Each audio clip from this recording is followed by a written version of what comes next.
My wife and I were thrilled to be expecting, but after my bitter sister-in-law banned all talk of our baby, we took drastic action to protect our joy. My wife and I have been married for 5 years, and we are expecting our first child. We had difficulty conceiving a child, so we were over the moon when we learned about the pregnancy. I can't wait to meet our little one. However, we were a bit late to realize that not everyone would be happy about the news as we were. My sister-in-law has been living with us for the past year. She lost her job and her apartment due to the pandemic, and we offered her a place to stay until she got back on her feet. She had been trying to conceive for a long time but had no luck. She suffers from endometriosis and PCOS and has gone through several rounds of IVF without success. In fact, her marriage recently ended, and being childless was one of the main reasons for her divorce. As a result, she is bitter and resentful of anyone who has children or is pregnant. Earlier, she used to be very supportive of my wife while she was trying to get pregnant. She would advise her that not being pregnant is okay and that one shouldn't judge themselves if they cannot conceive. We were excited to share the news with my sister-in-law, so we told her. As soon as we returned home after our first doctor's appointment, however, when we shared the news, she didn't congratulate us or show any emotion. She just said, "Oh," and walked away. Since then, she has been avoiding us and acting cold and distant. Since her divorce, she had been spending most of her time in her room, not helping with household chores. After hearing about the pregnancy, she completely shut herself in and stopped talking to us. To provide some background, my sister-in-law has not always had the best relationship with my wife. They have an age gap of just 2 years, so they were compared throughout their lives. My sister-in-law was often credited as the better student during their school years, and their parents clearly showed favoritism toward her. This deeply affected my wife, causing severe insecurity issues. Even when my sister-in-law was kicked out of her home by her husband, my wife was hesitant to take her in, but her parents intervened and asked her to do it. I reassured my wife that we would manage just fine. In the beginning, my sister-in-law acted very kindly and helped with household chores. She took an active interest in participating in small activities we planned over the weekends. Initially, it was agreed she would stay with us for 1 month. However, she stayed for several months, and during that time she lost her job, which meant the chances of her moving out soon were very low. Unfortunately, her behavior changed for the worse. She became unnecessarily rude toward my wife and spent almost all her time in her room.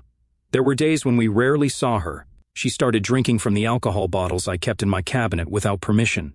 Her actions were frustrating me, but I didn't bring it up with my wife. A few times my sister-in-law even mentioned how seeing my wife and me happy together was triggering for her, as she had recently gone through a messy divorce.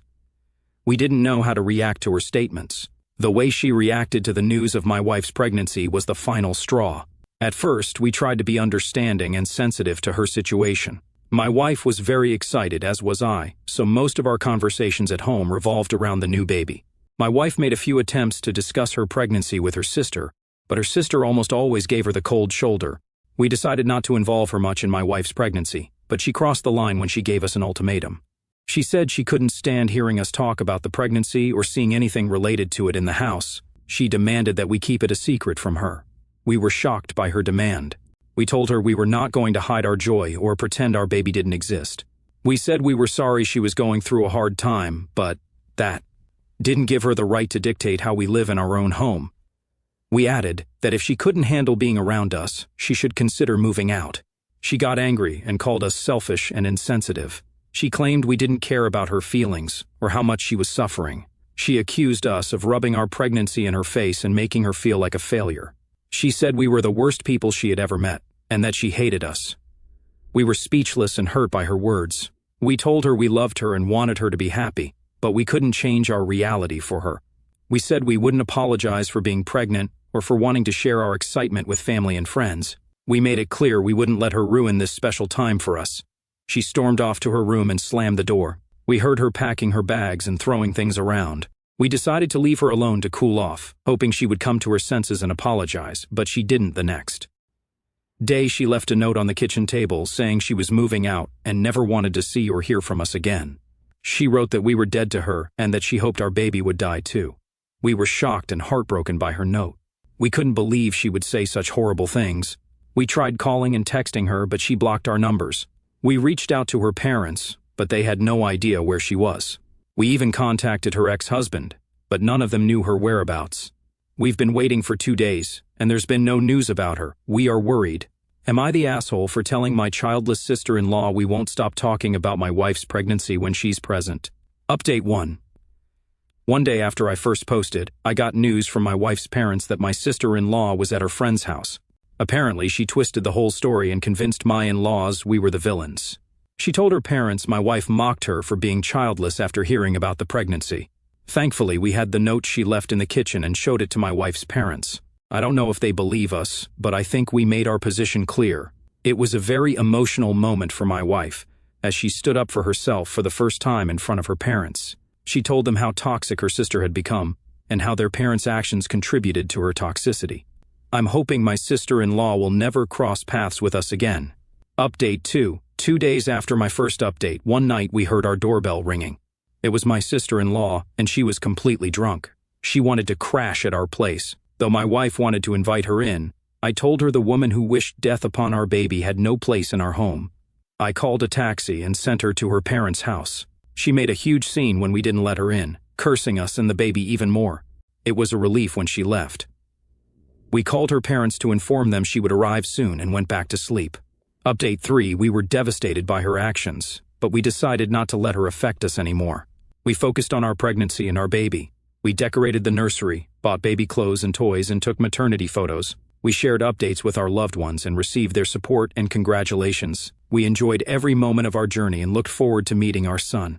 He was born last week, and he is the most beautiful thing we have ever seen. He is healthy and happy, and we love him more than anything in the world. He is our miracle and our blessing. My sister-in-law is still living with her parents and has made no effort to contact us.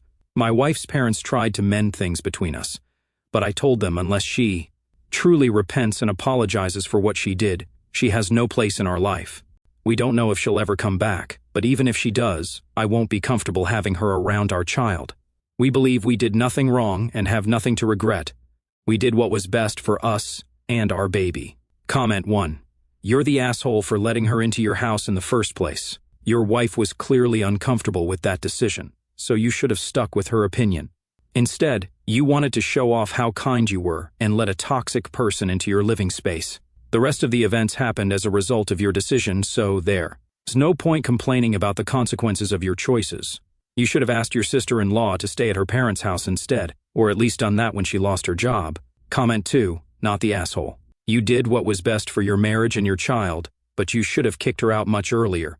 She initially said she'd stay for 1 month, and if she couldn't keep her word, that's a huge red flag. You should have asked her to leave right then. I lost it when you mentioned how she felt insecure seeing your happy family. That says a lot about the person she is. Try not to bring her near your newborn. Comment 3. Not the asshole. Your sister-in-law is straight up toxic. She has no business being in a healthy family environment. She would only try to ruin it. If you can't be happy about your sister's pregnancy, there's something seriously wrong with you. That's what her case demonstrates. Next story on, a 29-year-old female have come out of a 7-year-long relationship, during which we lived together for 6 years. We have no children, and we weren't married. The breakup was relatively amicable and smooth. He let me stay in the house until I found another place to live, and I managed to move out into a new place after 1 month. The house was his, only his name was on it, and only he paid the mortgage. I never contributed to the mortgage, only to bills, food, shopping, and items we bought together. I took the furniture I purchased myself, which included a desk, the dining table, and a few other items, and I'm fine with that. I've been sourcing affordable second-hand furniture. Since moving out, I've had no contact with my ex, as everything has been sorted. My mom has been checking in on me, which is fine, but it seems more frequent than usual. She is quite old-fashioned and doesn't seem to understand how we had an amicable breakup. She thinks if we were fine for so long, why did we end it? We simply grew apart. It's kind of annoying, but I know she's doing it out of love. My parents visited my flat the other night. I invited them for dinner to show them the progress I've made with furnishing. It's nowhere near fully furnished, but I'm getting there. Both commented that it's really coming together. We enjoyed a nice meal, and I thought the night went well until my mom brought up my ex.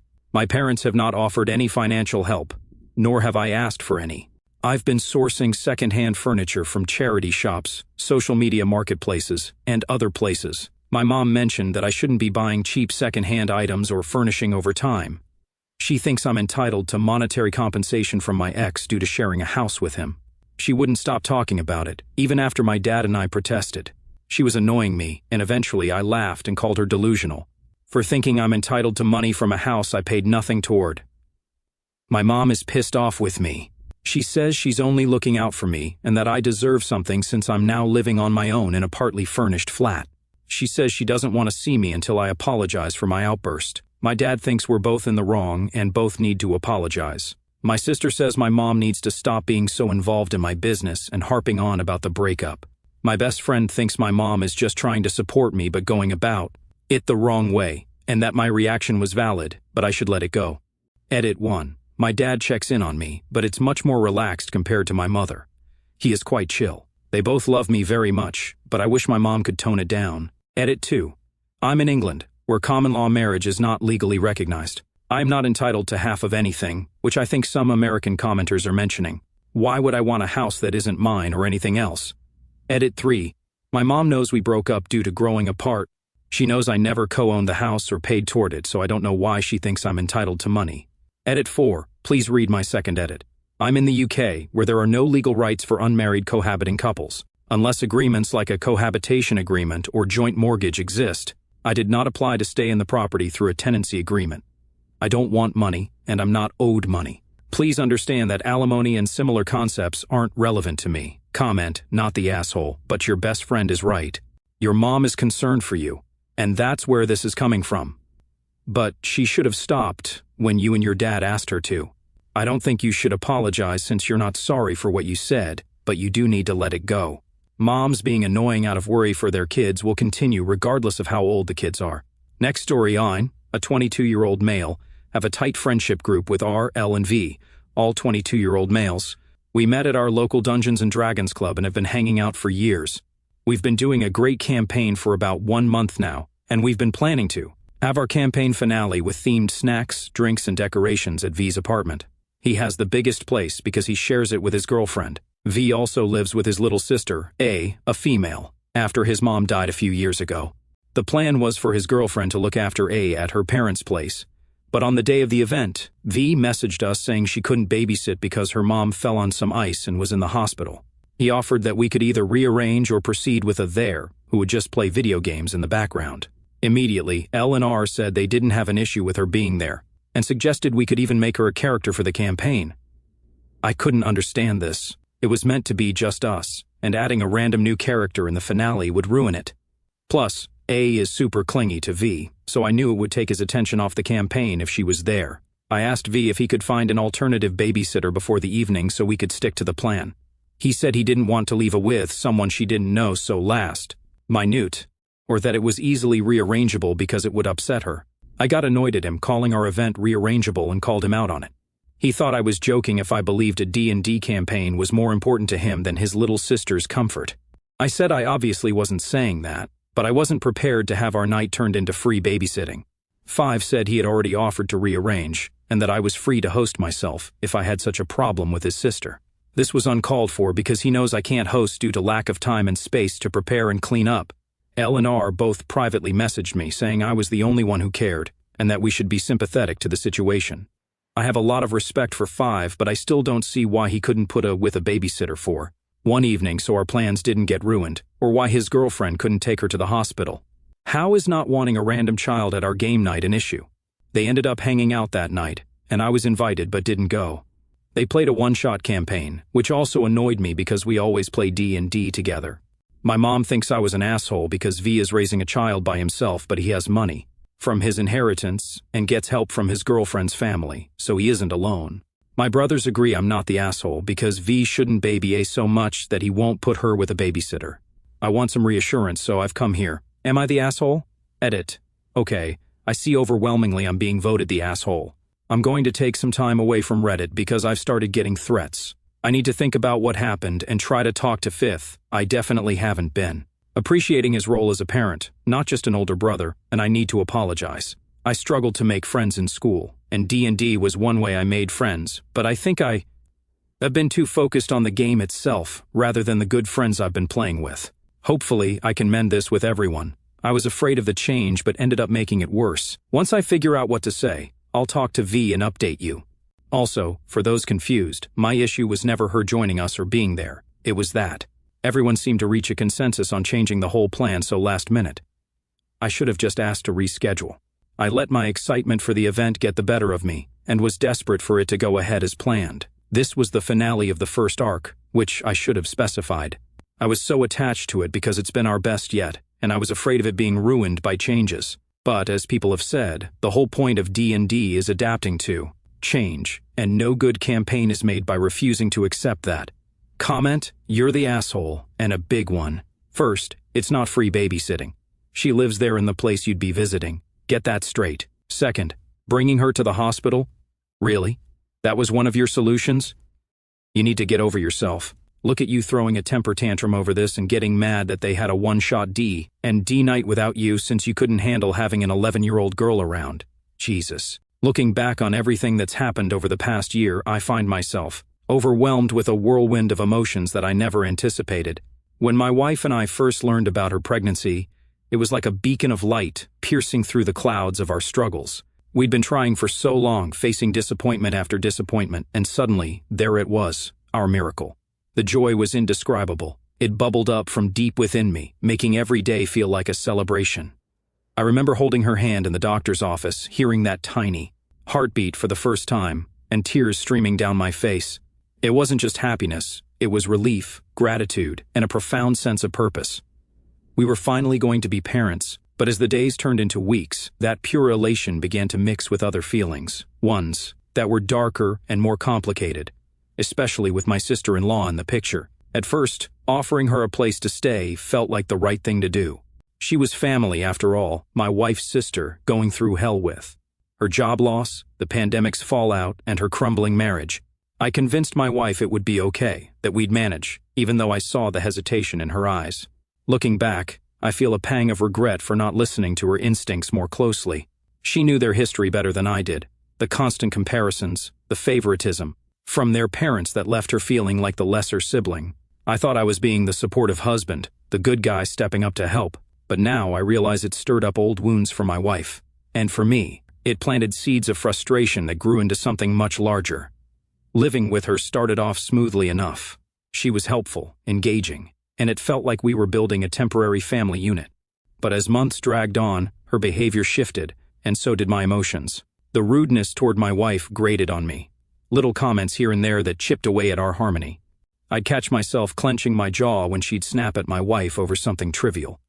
Or when I'd notice my alcohol stash dwindling without a word of acknowledgement. Anger simmered beneath the surface, but I held it back, not wanting to rock the boat. I felt guilty for feeling that way. She was hurting, after all.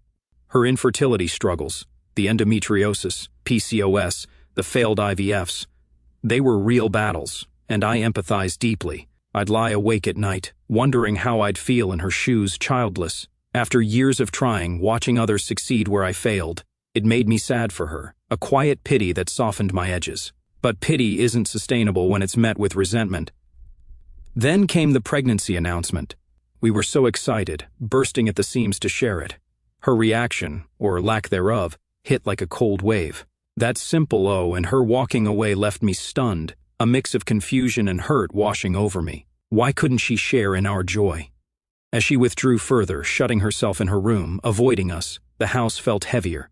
Conversations about the baby, which should have been filled with laughter, and planning became whispered exchanges tainted with guilt. I felt torn, ecstatic about our future, yet sorrowful for her pain. It was like walking on eggshells in our own home, and resentment started to build. How dare she make us feel bad for something so wonderful? But then I'd remind myself of her divorce, the bitterness it bred, and compassion would creep back in. It was an emotional tug-of-war that exhausted me. The ultimatum was the breaking point. Hearing her demand we hide our pregnancy, pretend it didn't exist, ignited a fire in me. Shock turned to anger quickly, fierce, protective anger. This was our home, our life, our child. Who was she to dictate our happiness? Telling her we wouldn't comply felt liberating, but her backlash cut deep. Being called selfish, insensitive, the worst people she'd met, it stung. I felt a surge of defensiveness, not just for myself, but for my wife and our unborn baby. We loved her, we said, but we couldn't dim our light to ease her darkness. Watching her storm off, hearing the slamming door and the chaos of packing, I felt a strange mix of relief and sadness. Relief that the tension might end, sadness that it had come to this.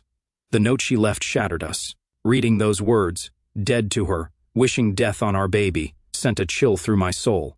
Heartbreak overwhelmed me. How could family say such things? We were worried sick when she vanished, calling everyone, fearing the worst. Fear gripped me those 2 days. Fear for her safety. Fear that our family was irreparably broken. When we learned she'd twisted the story to her parents, accusing my wife of mockery, indignation flared. Showing them the note was vindicating, but seeing my wife stand up to her parents for the first time filled me with pride and love. She was strong, resilient, and it deepened my admiration for her. The drunken return was surreal. Hearing the doorbell, seeing her state, pity returned briefly, but when she cursed us and the baby again, protectiveness surged. Sending her away felt necessary, a boundary I was proud to enforce. Relief flooded me as the taxi drove off. Our home was ours again. As we focused on the pregnancy, joy reclaimed its space, decorating the nursery, buying tiny clothes, capturing maternity photos. These moments were pure bliss. Sharing with loved ones brought warmth and support, countering the earlier chill. When our son arrived last week, holding him for the first time was transcendent. Love like I'd never known enveloped me. Overwhelming, unconditional. He's healthy, happy, our miracle. Yet amid this happiness, there's an undercurrent of sorrow for the lost relationship. Her parents' attempts to reconcile stir caution without genuine apology. She's not welcome.